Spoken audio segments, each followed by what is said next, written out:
ఒక దాడి ఒక వీడియో కానీ చివరికి మొత్తం కథే ఫేక్ అని తేలితే ఇప్పుడు అల్లూరి సీతారామరాజు జిల్లాలో ఇదే సంచలనంగా మారింది. పాస్టర్ అభినయ్ దర్శన్ పై జరిగినట్లు చెప్పిన దాడి కేసు ఇప్పుడు భారీ హైడ్రామాగా మారిపోయింది.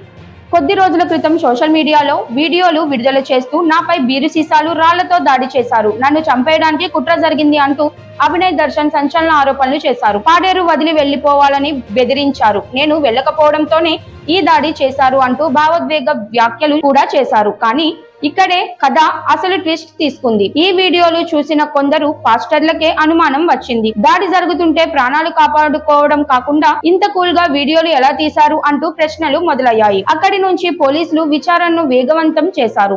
ఆ తర్వాత బయటపడిన నిజాలు సినిమాకి మించిన ట్విస్ట్ లా మారాయి. పోలీసుల దర్యాప్తులో ఈ మొత్తం దాడి డ్రామానే అని తేలింది. అవును, ఎక్కడ దాడి చేయాలి, కారు అద్దాలు ఎలా పగలగొట్టాలి, శరీరంలో ఎక్కడ గాయాలు చేయాలి అన్ని ముందే ప్లాన్ చేసినట్లు ఆడియో మెసేజ్లు బయటపడ్డాయి. ఇంకా షాకింగ్ విషయం ఏంటంటే ఈ మొత్తం ప్లానింగ్ వాట్సాప్ చాటింగ్ ద్వారా జరిగినట్లు పోలీసులు గుర్తించారు. ఒక నిందితుడి కుటుంబ సభ్యుల సోషల్ మీడియా అకౌంట్ ట్రాక్ చేయడంతో మొత్తం స్కెచ్ బయటపడిందని సమాచారం. పోలీసుల ప్రకారం ప్రజల్లో సింపతి సంపాదించుకోవడానికి, ప్రజాదరణ పెంచుకోవడానికి 5 సభ్యులతో కలిసి ఈ ఫేక్ అటాక్ ప్లాన్ చేసినట్లు తేలింది. అంటే కథ తానే రాసుకొని, స్క్రీన్ ప్లే తానే తయారు చేసి, డైరెక్షన్ కూడా తానే చేసిన హై డ్రామా అన్నమాట.